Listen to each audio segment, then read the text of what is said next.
ओम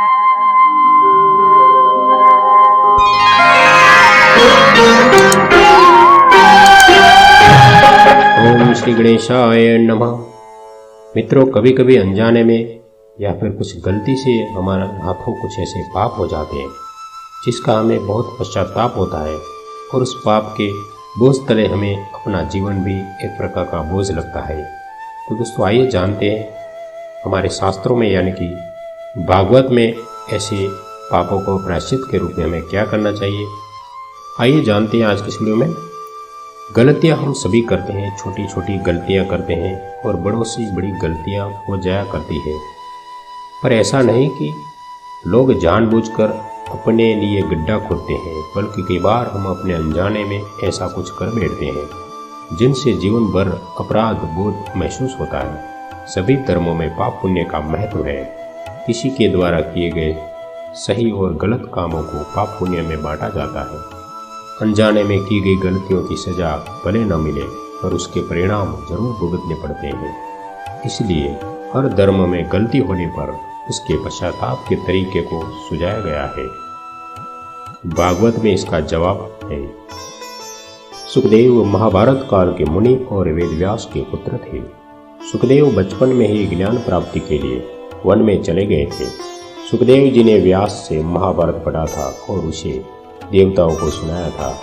कहते हैं कि अनजाने में हुए पाप पर प्रायश्चित के लिए सालों पहले महाराज परीक्षित ने भी सवाल किया था, जिसे श्रीमद् भागवत के 6वें स्कंद में दर्ज किया गया था। महाराज परीक्षित ने सुखदेव से सवाल किया था कि यदि हम अनजाने में कोई पाप करते हैं तो उसका प्रायश्चित कैसे किया जाए। कई बार हम अपने अनजाने में अपने पैरों तले चींटियों को रौंद देते हैं, श्वास के माध्यम से वायु में मौजूद जीवों को नष्ट करते हैं, लकड़ियों को जलाते समय उस पर मौजूद जीवों का नाश कर देते हैं। तो ऐसे पापों का प्रायश्चित कैसे किया जाए। आचार्य सुखदेव जी ने अनजाने में हुए पापों से मुक्ति के लिए रोज प्रतिदिन 5 प्रकार के यज्ञ करने की सलाह दी। ये 5 यज्ञ मनुष्य को अनजाने में किए गए बुरे कृत्यों के बोध से मुक्त कर देता है। पहला यज्ञ है, आचार्य सुखदेव जी के अनुसार यदि अनजाने में हम कोई पाप कर देते हैं तो हमें उसके प्रायश्चित के लिए रोजाना गाय को एक रोटी दान करनी चाहिए। जब भी घर में रोटी बने तो पहली रोटी गाय ग्रास के लिए निकाल देना चाहिए। दूसरा यज्ञ बताते हैं, प्रायश्चित करने के लिए चींटी को 10 ग्राम आटा रोज वृक्षों की जड़ों के पास डालना चाहिए। इनसे उनका पेट तो भरता ही है, साथ ही हमारे पाप भी कटते हैं।